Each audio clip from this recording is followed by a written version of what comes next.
Hello friends, welcome to movie talkies. Over sentiment உடம்புக்கு ஆகாதுன்னு சொல்லுவாங்க. அதுக்கு ஒரு பெஸ்ட்டான எக்ஸாம்பிளே இந்த படம் தான். ஆள் நடமாட்டமே அதிகமாக இல்லாத ஒரு பீச்சில் நம்மளோட ஹீரோயின் சர்ஃபிங் பண்ணுறேன்னு சொல்லி ஒரு பெரிய சுறா கிட்ட மாட்டிக்கிறாங்க. அங்கேருந்து அவங்க தப்பிச்சாங்களா இல்லையா, அப்படி தப்பிச்சாலும் அவங்க எப்படி தப்பிச்சாங்க அப்படின்னு காட்டுறது தான் இந்த படத்தோட மீதி கதையே. இப்போ வாங்க கதைக்குள்ளே போயிடலாம். கதையோட ஸ்டார்டிங்லேயே ஒரு பையன் பீச்சில் விளையாண்டுட்டு இருக்கான். அப்படி நடந்து போகும்போது அங்கே ஒரு ஹெல்மெட் கிடக்குது. அந்த ஹெல்மெட்டில் ஒரு கேமராவும் இருக்குது. அதை எடுத்து அவனும் ஓப்பன் பண்ணி பார்க்குறான். அதில் கடைசியாக ஒரு வீடியோ இருந்திருக்கு. அந்த வீடியோவில் 2 பேர் மட்டும் அந்த அலையில் சர்ஃபிங் பண்ணிட்டு இருக்காங்க.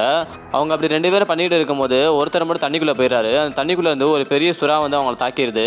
அந்த இடத்துல அந்த வீடியோவும் கட் ஆகுது. அதை பார்த்துட்டு அந்த பையன் ரொம்ப பயந்து போய் அந்த இடத்துல அந்த கேமரா தூக்கி விட்டு ஓடி போயிடுறான். இப்போ இது நடக்கிறதுக்கு ஒரு 2 நாளைக்கு முன்னாடி என்ன நடந்துச்சுன்றதை காட்டுறாங்க. நம்மளோட ஹீரோயின் அந்த பீச்சை நோக்கி தான் வந்துட்டு இருக்காங்க. ஒரு காரில் ஒரு கைடு தான் அவங்களை கூட்டிகிட்டு வந்துட்டு இருக்காரு. அப்படி போயிட்டு இருக்கும்போது ஒரு சில ஃபோட்டோஸ்லாம் ஃபோனில் பார்த்துட்டே போகிறாங்க. இவங்களாம் யாருன்னு சொல்லி அந்த கைடு கேட்குறாரு. இது வேறு யாரும் கிடையாது, என்னோட அம்மா தான். ஏற்கனவே பல வருஷங்களுக்கு முன்னாடி எங்கள் அம்மா இந்த பீச்சுக்கு வந்திருக்காங்க. இங்கே அவங்களும் சர்ஃபிங்லாம் பண்ணியிருக்காங்க. இப்போ அதுக்காக தான் நானும் போயிட்டு இருக்கேன். அவங்க சர்ஃபிங் பண்ணும்போது அவங்க ப்ரெக்னெண்ட்டாக வேறு இருந்தாங்க. அவங்களோட வயிற்றில் இருந்த குழந்தை நான் தான். எனக்கு ஒரு தங்கச்சி வேறு இருக்கா. இப்போ எங்களோட அம்மா உயிரோட இல்லை. இப்போ அவங்களோட நினைவாக தான் நான் இந்த இடத்துல சர்ஃபிங் பண்ணணும்னு சொல்லி ஒரு ஆசையோடு வந்திருக்கேன்னு சொல்கிறா. ஆனால் இந்த பீச்சோட பேர் கூட எனக்கு தெரியாது. இந்த பீச்சோட பேர் தான் என்னன்னு சொல்லி அவள் கேட்குறா. ஆனால் அந்த கைடு சொல்ல மாட்டாரு. இது ரொம்பவே சீக்ரெட்டுன்னு சொல்லிடுறாரு. இந்த பீச்சில் ஒரு ஸ்பெஷலும் இருக்குது. காலையில் பார்க்கும்போது கடல் மட்டம் ரொம்பவே கம்மியாக இருக்கும். ஆனால் அதுவே சாயந்தரமாச்சுன்னா கடல் மட்டம் ரொம்பவே உயர்ந்துரும்னு சொல்கிறாரு. அதனாலேயே யாருமே சாயந்தரத்துக்கு மேலே இந்த பீச்சுக்கு வரவே மாட்டாங்க. இதுக்கு பக்கத்தில் அதிகமாக ஆட்களும் கிடையாது. ஒரு சிலர் மட்டும்தான் தங்கியிருக்காங்க. இதில் நானும் ஒருத்தன். 2 பேருமே நல்லா ஜாலியாக தான் பேசிட்டு வராங்க. இப்போ அவங்க பீச்சுக்கு வந்துட்டாங்க.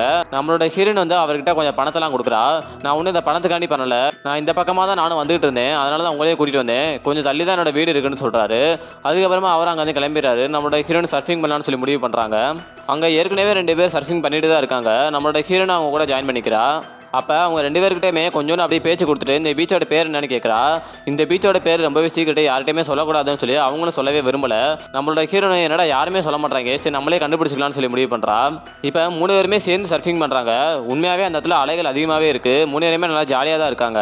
அவங்க 3 பேரில் நம்ம ஹீரோயின் கிட்டையும் அங்கே இருக்கிற ஒருத்தங்கிட்டே கேமரா இல்லை. ஆனால் இன்னொருத்த மட்டும் கேமரா அவனோட ஹெல்மெட்டில் மாட்டி வச்சிருக்கான். கொஞ்ச நேரம் அப்புறமா நம்ம ஹீரோயின் கொஞ்சம் டயர்டாயிடுறா. கொஞ்ச நேரம் ரெஸ்ட் எடுக்கலான்னு மறுபடியும் கரைக்கே வந்துடுறா. அப்போ ஃபோன் எடுத்து அவங்க அம்மாவோட பழைய ஃபோட்டோஸ்லாம் எடுத்து பார்த்துட்டு இருக்கா. அவனோட அம்மாவுக்கும் தங்கச்சியும் கால் பண்ணி, நம்மளோட அம்மா பல வருஷங்களுக்கு முன்னாடி இந்த பீச்சுக்கு வந்தாங்களே, அந்த பீச்சை நான் எப்படியே கண்டுபிடிச்சிட்டேன். இந்த இடத்துல ஆள் நடமாட்டலாம் அதிகமாக இல்லை, அதனால தான் இந்த பீச்சை கண்டுபிடிக்கிறது ரொம்பவே கஷ்டமாக போச்சு. இது வரைக்கும் இந்த பீச்சோட பேர் கூட எனக்கு தெரியல. ஆனால் இந்த பீச் உண்மையிலே ரொம்ப அழகாக இருக்குன்னு சொல்லி அவங்க பேசிகிட்டு இருக்காங்க. அவங்க அப்பாவுக்கும் அவளுக்கும் ஏதோ ஒரு சண்டை போல, அவங்க மட்டும் சரியாக பேசிக்கிறது இல்லை. சரி கொஞ்சம் பத்திரமா இருமா அப்படின்னு சொல்லி அவங்களும் ஃபோனை கட் பண்ணிடுறாரு. சரின்னு நம்மளோட ஹீரோனும் கொஞ்சம் நேரம் ரெஸ்ட் எடுத்துட்டு திரும்பவும் சர்ஃபிங் பண்ண ஸ்டார்ட் பண்ணிடுறா. கொஞ்சம் ஈவினிங் ஆனனால கொஞ்சம் கொஞ்சமாக கடல் நீர்மட்டமும் கொஞ்சம் அதிகமாகுது. ஆனால் ஹீரோன் அதெல்லாம் பற்றி கவலையே படலை. அவள் எப்பயும் போல சர்ஃபிங் பண்ணிகிட்டே தான் இருக்கா. அப்போ கூட வந்த 2 பேருமே அங்கேருந்து கிளம்பலான்னு சொல்லி டிசைட் பண்ணிடுறாங்க. அவங்களோட போர்டை எடுத்துகிட்டு அவங்க காரில் போய் ஏறுறாங்க. நம்மளோட பேக்கை எதுவும் ஆட்டையை போடாமல் போனால் சரி அப்படின்னு சொல்லி நம்ம ஹீரோனும் ஒரு செகண்ட் பேக்கை பார்த்துட்டு இருக்கா. சரி அவங்க கிளம்பிட்டு போகிறாங்க, நம்ம தனியாக சர்ஃபிங் பண்ணலாம் அப்படின்னு சொல்லி அவள் டிசைட் பண்ணுறா. அப்போ ஈவினிங் ஆனவனே அந்த சூரியன் மறையும் போது கடல் பார்க்கவே ரொம்ப அழகாக இருக்குது. நம்மளோட ஹீரோன் அதை பார்த்துட்டு இருக்கும்போது அடியில் இருந்து ஒரு பெரிய டால்ஃபின் குதிக்குது. பரவாயில்ல, டால்ஃபின்லாம் அந்த இடத்துக்கு வருமா அப்படின்னு சொல்லி நம்ம ஹீரோன் அதை வேந்து பார்த்துட்டு இருக்கும்போது அந்த டால்ஃபின் எல்லாமே சேர்ந்து ஒரே சைடு தான் நோக்கி போயிட்டு இருக்கு. இந்த மாதிரி டால்ஃபின்ஸ் எல்லாமே ஏதோ ஒரு பக்கம் நோக்கி போயிட்டு இருந்துச்சுன்னா அந்த பக்கம் வேற ஏதோ ஒரு ஆபத்து இருக்குது. அதை நம்மளோட ஹீரோனு புரிஞ்சுக்கிறா. அங்கே என்னன்னு சொல்லி பார்க்கும்போது அந்த இடத்துல ஒரு பெரிய திமிங்கலம் செத்து கிடக்கு. சரி எப்பயுமே கடலில் இதெல்லாம் நடக்கிறது தானே அப்படின்னு சொல்லி நம்ம ஹீரோன் அதை கண்டுக்காமல் விட்டுறா. அப்போ ஹீரோனோட போர்டை ஏதோ ஒன்று தள்ளி விட்டுருது. நம்மளோட ஹீரோனை அதை கண்டுக்காம சரி ஏதோ ஒரு அடையில நம்ம கீழே விழுந்திருப்போம் அப்படின்னு சொல்லி சர்ஃபிங் ஸ்டார்ட் பண்ணுறா. அந்த இடத்துல ஒரு பெரிய ட்விஸ்ட்டு, நம்மளோட ஹீரோன் மட்டும் அந்த இடத்துல இல்லை, அந்த இடத்துல ஒரு பெரிய சுறாவும் இருக்குது. அந்த சுறா தான் கண்டிப்பாக அந்த திமிங்கலத்தை கொண்டிருக்கணும். அது ஓடி நம்மளோட ஹீரோனோட போர்டில் இடிக்கும் போது ஹீரோன் அதே இடத்துல கீழே விழுந்துடுறா. கடலுக்கு அடியில் போயிட்டு ஏதோ ஒன்று நம்மளை தள்ளி விடுச்சு, அது என்னவா இருக்கும் அப்படின்னு சொல்லி ஹீரோனுக்கு பயமாகுது. சரி ஏதோ ஒரு ஆபத்து கண்டிப்பாக இருக்குது, நம்ம கிளம்பிடலாம் அப்படின்னு சொல்லி அவளும் போர்டு கிட்ட போகிறா. ஆனால் அதுக்கு முன்னாடியே அந்த சுறா நம்மளோட ஹீரோனோட காலை பிடிச்சி கீழே இழுத்துருது. அந்த இடமே நிறைய ரத்தமாக மாறிடுச்சு. நம்மளோட ஹீரோனுக்கு என்ன பண்ணேன்னு தெரியல. கீழே பார்க்கறதுலாம் டைமே இல்லை. ஹீரோன் பக்கத்தில் இருக்கிற போர்டை தேடலான்னு பார்க்குறா. ஆனால் போர்டு எங்கே போச்சுன்னு தெரியல. அப்போ வேற வழி இல்லாமல் பக்கத்தில் செத்து கிடக்கிற அந்த திமிங்கலத்துக்கு மேலேயே உட்காந்துடுறா.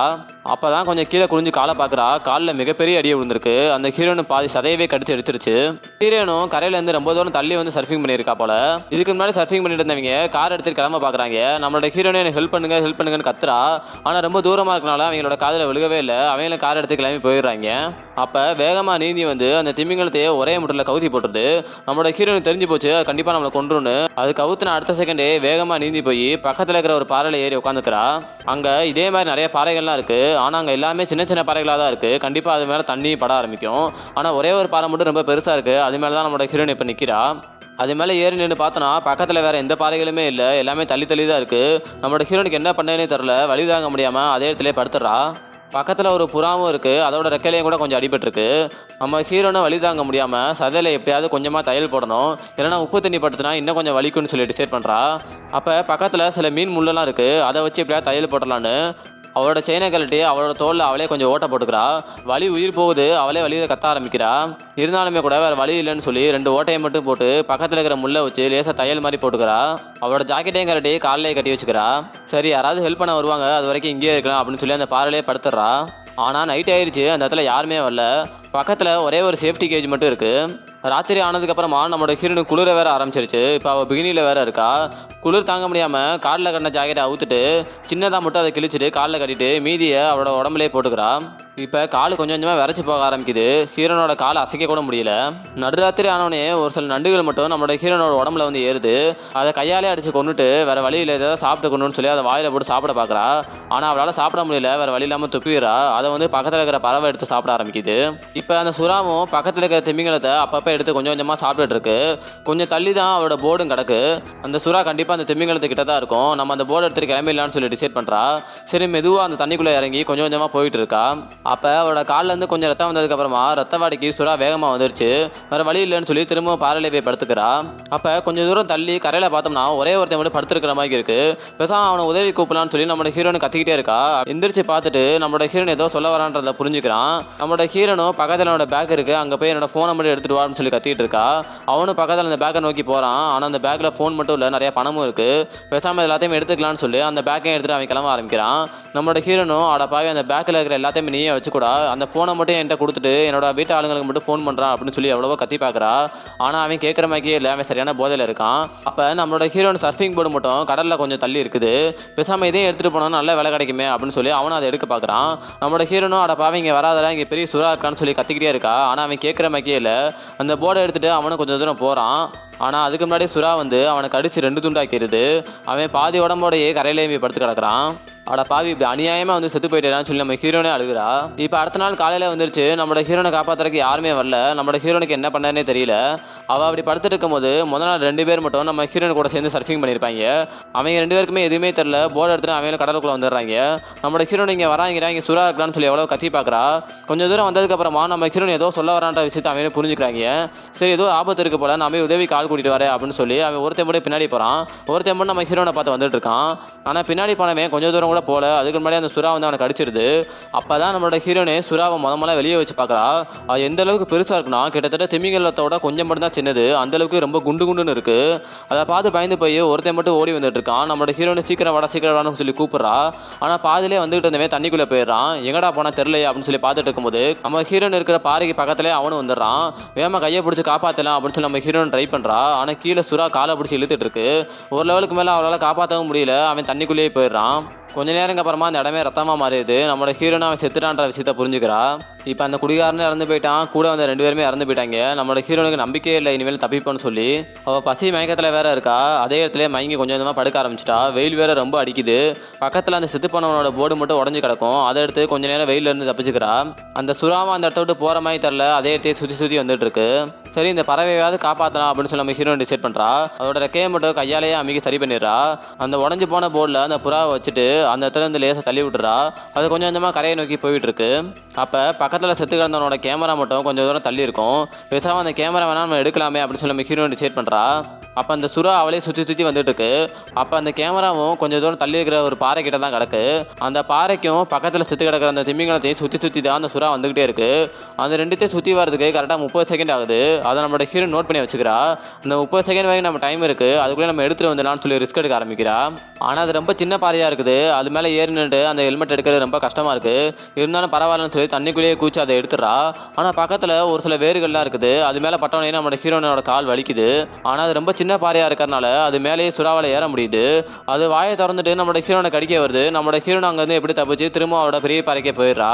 ஆனால் அந்த வேறு நம்மளோட சுறாவோட மேலே படும்போது சுறாக்கும் கொஞ்சம் வலிக்குது. அந்த கேமராவை எடுத்து பார்க்கும்போது கடைசியாக அவன் சர்ஃபிங் பண்ண வீடியோஸ்லாம் இருக்குது. அதில் கடைசி வீடியோ அவன் சாகருக்கு முன்னாடி நம்ம ஹீரோன் கிட்ட ஹெல்ப் கேட்டிருப்பான். அவன் கீழே தண்ணிக்குள்ளே போனதுக்கு அப்புறமா அந்த சுறாவை கடிச்சு சாப்பிட்ருக்கோம். அப்போ அந்த சுறா பக்கத்தில் வரும்போது அந்த இடத்த மட்டும் லேசாக பாஸ் பண்ணி பார்க்குறா. பார்க்குறா. அப்போ தான் புரிஞ்சுக்கிறா அந்த சுறாவுக்கு கொஞ்சம் கண்ணு தெரியாது. அதனால அந்த சுறாவை ஏற்கனவே பிடிக்கிறதுக்கு யாரோ ட்ரை பண்ணியிருக்காங்க. அதோட வாய்கிட்ட சின்னதாக குக்கி மாதிரி மாட்டியிருக்கு. அப்போ பக்கத்தில் இருக்கிற அந்த சேஃப்டி கேஜையும் பார்க்குறா. பேசாமல் வேறு வழியில் அந்த சேஃப்டி கேஜ் பக்கத்தில் போகிறதுக்கு கண்டிப்பாக ஒரு 2 நிமிஷமாக தேவைப்படும். அது வரைக்கும் இந்த சுறாவை எப்படி சமாளிக்கிறேன்னு சொல்லி யோசிக்கிறா. அப்போ அந்த கேமராவில் வெள்ளை ஏதோ ஒன்று இருக்குது. ஒருவேளை அந்த சுறாவோட பல்லா கூட இருக்கலாம். எதுக்கும் அந்த சேஃப்டிக்கு எடுத்து வச்சுக்கோன்னு சொல்லி நம்ம ஹீரோனை அதை எடுத்து வச்சுக்கிறா. கடைசியாக அந்த கேமராவை எடுத்துகிட்டு ஒரு சில ரெக்கார்ட் மட்டும் பண்ணுறா. நான் இந்த இடத்துக்கு சர்ஃபிங் பண்ணலான்னு வந்தேன். இந்த இடத்துல யாருமே இல்லை, நான் மட்டும் தான் தனியாக இருந்தேன். அப்போ ஒரு பெரிய சுறா கிட்ட நான் மாட்டிக்கிட்டேன். ஏற்கனவே அந்த சுறா 3 பேரை கொண்டுருச்சு. இப்போ இந்த இடத்துல நான் சாக தான் போகிறேன்னா நானும் ஒரு பெரிய ரிஸ்க் எடுக்க தான் போகிறேன். பக்கத்தில் இருக்கிற சேஃப்டி கேஜுக்கு போய் அது மூலமாக என்னால் தப்பிக்க முடியுதான்னு சொல்லி நான் ட்ரை பண்ணி பார்க்க போகிறேன்னு சொல்லி டிசைட் பண்ணுறா. ஒருவேளை நீங்கள் இந்த வீடியோவை பார்க்கும்போது நான் இறந்துருந்தா அப்படியே விட்டுருங்க. ஒருவேளை நான் உயிரோட இருந்தால் ஏதாவது ஒரு ஹெல்ப் மட்டும் எனக்காண்டி அனுப்புங்கன்னு சொல்கிறா. ஒருவேளை நான் இறந்துருந்தா நான் சொல்கிற அட்ரஸுக்கு போய் என்னோட தங்கச்சிக்கிட்டையும் என்னோட அப்பா கிட்டே இந்த வீடியோ காட்டிடுங்க அப்படின்னு சொல்லி அந்த இடத்துல அந்த வீடியோ கட் பண்ணிடுறா. வீடியோவை கட் பண்ணிட்டு முடிஞ்ச வரைக்கும் அந்த ஹெல்மெட்டை ஓங்கி எறிகிறா. கரையை நோக்கி அது கொஞ்சம் கொஞ்சமாக போயிட்டு இருக்கு. இப்போ நம்மளோட ஹீரோனும் எப்படியாவது ரிஸ்க் எடுத்து அந்த சேஃப்டி கேஜ் பக்கத்தில் போயிடலான்னு சொல்லி டிசைட் பண்ணுறா. ஆனால் அது ரொம்ப தள்ளி இருக்குது. அப்போ தான் அந்த இடத்துல நிறைய ஜெல்லி ஃபிஷ்லாம் வர ஆரம்பிக்குது. இது ஜெல்லி ஃபிஷ்ஷை பார்த்து மனுஷங்க மட்டும் இல்லை, நிறைய மீன்கள் கூட பயப்படும். ஏன்னா அந்தளவுக்கு அது ஆபத்தானது. அதை பார்த்தோன்னே நம்மளோட ஹீரோனுக்கு ஒரு விஷயம் புரியுது. அந்த தண்ணிக்குள்ளே இருக்கிற வேர்கள் எல்லாமே நம்மளோட ஹீரோனை மட்டும் காயப்படுத்திருக்காரு, அந்த சுறாவையும் காயப்படுத்தியிருக்கோம். அப்போ கண்டிப்பாக அந்த ஜெல்லி ஃபிஷ்ஷையும் பார்த்து அந்த சுறா பயப்படும். பேசாமல் அந்த ஜெல்லி ஃபிஷ் பக்கத்துலேயே நம்ம போய்க்கலாம் அப்படின்னு சொல்லி நம்ம ஹீரோன் டிசைட் பண்ணுறா. அதேமாதிரி தண்ணிக்குள்ளே குதிச்சு ஜெல்லி ஃபிஷ் பக்கத்துலேயே போகிறா. அது கொஞ்சம் அவேர்னஸ் ஆனோடனே அதில் சுற்றி நிறைய லைட்டு மேலே எரிய ஆரம்பிக்குது. ஆனால் அந்த ஜெல்லி ஃபிஷ் கொஞ்சம் சுறாவை கடிச்சோடனே அதுவும் பயத்தில் ஓடி போயிடுது. அந்த கேப்பில் நம்மளோட ஹீரோனும் அந்த சேஃப்டி கேஜ் பக்கத்தில் போகிறா. அந்த தண்ணி கடையில் பார்க்கும்போது அந்த சேஃப்டி கேஜ் நல்லா ஸ்ட்ராங்காக இருக்கணுன்றாங்க. 2 சங்கிலியை போட்டு கடலுக்கடியில் கட்டி வச்சிருக்காங்க. நம்மளோட ஹீரோன் அது மேலே ஏறும்போது ஒரே ஒரு கம்பி மட்டும் துருப்பிடிச்சிருக்கும் போல அதில் தடுக்கி கீழே விழுந்துடுறா. அப்போ அந்த சுறா கடிக்க வரும்போது வேறு வழி இல்லாமல் அந்த கையில் இருக்கிற கம்பியை வச்சு ஒரே ஒரு குத்து மட்டும் சுறாவை குத்திடுறா. அதில் அது லேசாக தடுமாறும் போது அந்த கேப்பில் மேலே ஏறிடுறா. இருந்தாலும் அது விடவே மாட்டேது. நம்மளோட ஹீரோன் அந்த கம்பியை வச்சு குத்துறதுனால அது கோவத்தில் திரும்ப திரும்ப ஹீரோன் கடிக்க வருது. ஆனால் அதால் மேலே ஏறி வர முடியல. அப்போ கொஞ்சம் தூரம் தள்ளி ஒரு பெரிய போட் வர மாதிரி தெரியுது. அவங்களுக்கு எப்படியாவது இன்ஃபர்மேஷன் கொடுக்கணுமே அப்படின்றக்காண்டி பக்கத்தில் ஏதாவது இருக்குதான்னு பார்க்குறா. அந்த இடத்துல ஃபயர் எக்ஸ்டிங்ஷன் கன்னும் இருக்குது. அதை வேகமாக எடுக்கலான்னு பார்த்தோம்னா அதை திறக்க முடியல, ரொம்ப துருப்பிடிச்சு போய் கிடக்கு. அந்த போட்டு போகிறதுக்குள்ளேயும் எப்படியாவது திறக்கணுமே சொல்லி அவளை ட்ரை பண்ணுறா, ஆனால் முடியல. அப்போ தான் பல்லுமாக்கி ஏதோ ஒன்று கேமராவில் சிக்கியிருக்கும், அதை கையில் எடுத்து வச்சிருப்பா. அதை வச்சு எப்படியாவது திறக்கலாம்னு சொல்லி ட்ரை பண்ணுறா. அதை திறக்கவும் செஞ்சிடறா. ஆனால் திறந்த அதிர்ச்சிலே ஒரு சில புல்லட்ஸ் எல்லாம் கீழே விழுந்துருது. ஒரே ஒரு புல்லட் மட்டும் கையில் இருக்குது. அதை வச்சு கொஞ்சம் கூட டைம் வேஸ்ட் பண்ணாமல் வேகமாக ஷூட் பண்ணுறா. ஆனால் அது ரொம்ப தூரம்லாம் போல கீழே விழுந்துருது. இப்போ மீதி இருந்த 3 புல்லட்டும் தண்ணிக்குள்ளே போயிடுச்சு. இப்போ வேறு வழியில் ரிஸ்க் எடுத்து தான் ஆகணும்னு சொல்லி தண்ணிக்குள்ளே குதிச்சு அதையும் எப்படியாவது எடுக்க பார்க்குறா. அப்போ இன்னொரு புல்லட்டே ஷூட் பண்ணுறா. ஆனால் அந்த போட்டில் இருக்கிற யாருமே அதை பார்க்கவே இல்லை. இப்போ தான் அந்த கேமரா கொஞ்சம் கொஞ்சமாக கரையை நோக்கி வந்துட்டு இருக்கு. ஆனால் நம்மளோட ஹீரோன் ரொம்ப தள்ளி இருக்கனால அந்த பையனுக்கு நம்மளோட ஹீரோன் இருக்கிறதே தெரியல. அந்த கேமராவை எடுத்து பார்த்துட்டு அதில் உள்ள சுறாவையும் பார்த்து அந்த பையன் ரொம்ப பயந்து போயிடறான். இதை தான் நம்ம ஃபர்ஸ்ட் சீனில் பார்த்துருப்போம். இப்போ திரும்பவும் நம்மளோட ஹீரோன் அந்த சுறா அட்டாக் பண்ண வருது. இந்த தடவை ரொம்ப கோவமாக இருக்கா. ஏற்கனவே நம்பிக்கை இறந்தனால இந்த தடவை நான் செத்தாலும் பரவாயில்ல, உன்னை சும்மா விட மாட்டேன் அப்படின்னு சொல்லி கையில் இருக்கிற புல்லட் எடுத்து ஒரே ஒரு புல்லட்டை மட்டும் வச்சு அந்த சுறாவே பார்த்து ஷூட் பண்ணிடுறா. அதில் ரொம்ப கோவமாகி அந்த சுறாவும் அந்த கேஜை போட்டு ரொம்ப இடிச்சிட்டு இருக்கு. இருந்தாலும் உன்னை சும்மா விட மாட்டேன்னு சொல்லி கையில் இருந்த கடைசி புல்லட்டை வச்சு அந்த சுறாவை ஷூட் பண்ணிடுறா. ஆனால் அந்த இடத்துல தான் ஒரு சின்ன ட்விஸ்ட்டு. அந்த திமிங்கலத்தோட உடம்புல இருந்து ஒரு சில ரத்தங்கள்லாம் வந்திருக்கும். அது மூலமாக அந்த இடத்துல லேசாக மட்டும் கொஞ்சம் ஃபயர் ஆயிடுது. இருந்தாலும் அந்த சுறாவுக்கு பெருசாக ஒன்றும் ஆகலை. இன்னும் கோவம் தான் அதிகமாயிருச்சு. வேகமாக வந்து அந்த கேஜையும் போட்டு கடிக்க ஆரம்பிச்சிருச்சு. சுறாவோட பல்லு அந்த இரும்பே கடிக்கிற அளவுக்கு ரொம்ப ஸ்ட்ராங்காக இருக்கு. அது ரொம்ப கடிக்க ஆரம்பிச்சோடனே அந்த 2 சங்கிலியை மட்டும் போட்டு அடியில் கட்டி வச்சிருப்பாங்க. அதில் ஒரே ஒரு சங்கிலியை மட்டும் அந்து போச்சு. இப்போ அந்த கேஜை கவுந்து போச்சு. நம்மளோட ஹீரோனுக்கு என்ன பண்ணனே தெரியல. அந்த கேஜுக்கு நடுவில் ஒரு ஏணி இருந்திருக்கும். அது நடுவில் போய் நின்னுக்கிறா. ஒரு சின்ன கூண்டு மாதிரி மாட்டிக்கிறா. இப்படியே போயிடுங்க. கொஞ்சம் கொஞ்சமாக நம்மளோட ஹீரோனே அதை கடிச்சு தின்றோம். வேறு வழி இல்லாமல் கீழே ஒரே ஒரு சங்கிலி மட்டும் மாட்டியிருக்கு. அதை வச்சு ஏதாவது பண்ணலாம்னு சொல்லி நம்ம ஹீரோ டிசைட் பண்ணிட்டு அந்த கேஜிலேருந்து பின்பக்கமாக வெளியே வந்துடுறா. அந்த செயினை பிடிச்சி அவளும் இழுத்து பார்க்குறா. அந்த செயினை இழுக்கவே முடியல. அந்த சுறாவோட கொக்கி மட்டும் அந்த கேஜில் லேசாக மாட்டிக்கிச்சு. அதுலேருந்து சுறாவால் வெளியே வர முடியல. அந்த கேப்பில் நம்மளோட ஹீரோன் அந்த செயினை பிடிச்சி இழுக்க பார்க்குறா. ஒரு வழியாக செயினையை பிடிச்சி இழுத்துறா. அந்த வெயிட் தாங்க முடியாமல் அந்த செயினு கீழே போயிட்டு இருக்கு. நம்மளோட ஹீரோனும் அது கூடவே சேர்ந்து போயிட்டு இருக்கா. அவளோட காலில் இருக்கிற ரத்தத்தை பார்த்துட்டு அந்த சுறாவும் ரொம்ப வேகமாக கீழே வந்துட்டு இருக்கு. நம்மளோட ஹீரோனும் அந்த செயினை பிடிச்சி கீழே போயிட்டே இருந்தவ கீழே அடியில் ஒரு சில கம்பிகள்லாம் ரொம்ப நீட்டமாக நின்றுட்டு இருக்கும். அது பக்கத்தில் வந்தோடனே நம்மளோட ஹீரோன் மட்டும் விலகி போயிடுறா. அந்த சுறாவுக்கும் கொஞ்சம் கண்ணு தெரியாது. அதனால அந்த கம்பி இருக்கிறத பார்க்காம அது ரொம்ப வேகமாக வந்துகிட்டு இருந்தது. அந்த கம்பியிலே போய் சொருகிறது. ஹீரோன் ரொம்ப ஆழமாக வந்ததுக்கு அப்புறமா அவளால் மூச்சு விட முடியல. அதே திணற ஆரம்பிச்சிட்டா. இப்போ அந்த பையனை யாரோ ஒருத்தனை கூட்டிகிட்டு வந்திருக்கான். அவன் ஓடி வந்து பார்த்தோன்னா பக்கத்தில் ஒரு குடியாரம் மட்டும் செத்து போய் கிடப்பான். நம்மளோட ஹீரோன் எங்கன்னு சொல்லி அவன் தேடிட்டு இருக்கும்போது நம்மளோட ஹீரோனும் கொஞ்சம் கொஞ்சமாக கரைக்கு வந்திருப்பா. ஆனால் அவன் ரொம்ப மயங்கி போய் கிடப்பா. அவன் நம்மளோட ஹீரோனுக்கு என்னாச்சுன்னு பார்க்கும்போது நம்மளோட நம்மளோட ஹீரோயின் இன்னும் செத்துருக்க மாட்டா, வாயில கொஞ்சம் தண்ணி மட்டும் போயிருக்கும். அவள் கண்ணை திறந்து பார்த்ததுக்கப்புறமா பக்கத்தில் அந்த புறாவும் இருக்கும். எப்படியே தப்பிச்சுட்டா சாமி அப்படின்னு சொல்லி நம்ம ஹீரோயின் சந்தோஷப்படுறா. இப்போ ஒரு 2 வருஷங்க அப்புறமா என்ன நடந்துச்சுன்ற விஷயத்த காட்டுறாங்க. நம்மளோட ஹீரோயின் காலில் வேற அடிபடுறதுனால கடலுக்குள்ளேயே இறங்கவே இல்லை. அதுபோக அவர் சர்ஃபிங் பண்ணுறதுக்கு ரொம்ப பயமாக இருக்குது. கடலை பார்த்து ரொம்ப பயப்பட ஆரம்பிக்கிறா அந்த இன்சிடென்ட்க்கு அப்புறமா. அப்போ அவங்க பக்கத்தில் இருக்கிற அப்பா பரவாயில்ல, ரொம்பவே தைரியமான பொண்ணு தான், உன்னோட அம்மா மட்டும் இருந்திருந்தாங்கன்னா கண்டிப்பாக அவனை நினச்சி ரொம்பவே பெருமைப்பட்டிருப்பாங்கன்னு சொல்கிறாரு. அதை கேட்டவனே நம்மளோட ஹீரோனுக்கு கொஞ்சம் மோட்டிவேஷன் ஆயிடுச்சு. இப்போ நான் கண்டிப்பாக அந்த கடலில் குதிக்க தான் போகிறேன். கடலில் இருந்தால் என்ன ஆக போகுது, மிஞ்சி மிஞ்சி போனால் சுறா வரும், அவ்வளோதானே, என்னை யாருமே தடுக்க முடியாது, நான் கண்டிப்பாக கடலுக்கு தான் போவேன்னு சொல்லி டிசைட் பண்ணுறா. இப்போ அவளோட தங்கச்சிக்கும் அவள் சர்ஃபிங் பண்ண சொல்லிக் கொடுக்கலாம்னு சொல்லி டிசைட் பண்ணிடுறா. இப்போ 2 பேருமே கடலை நோக்கி போகிறாங்க. இதே இந்த படமும் முடியுது. இதோட இன்ட்ரெஸ்டிங்கான ஒரு மூவியோட அடுத்த வீடியோவில் மீட் பண்ணுறேன். இந்த வீடியோ உங்களுக்கு பிடிச்சிருந்தா லைக் பண்ணுங்கள், ஷேர் பண்ணுங்கள், கமெண்ட் பண்ணுங்கள். மறக்காமல் சப்ஸ்கிரைப் பண்ணிட்டு போயிருங்க. பாய்.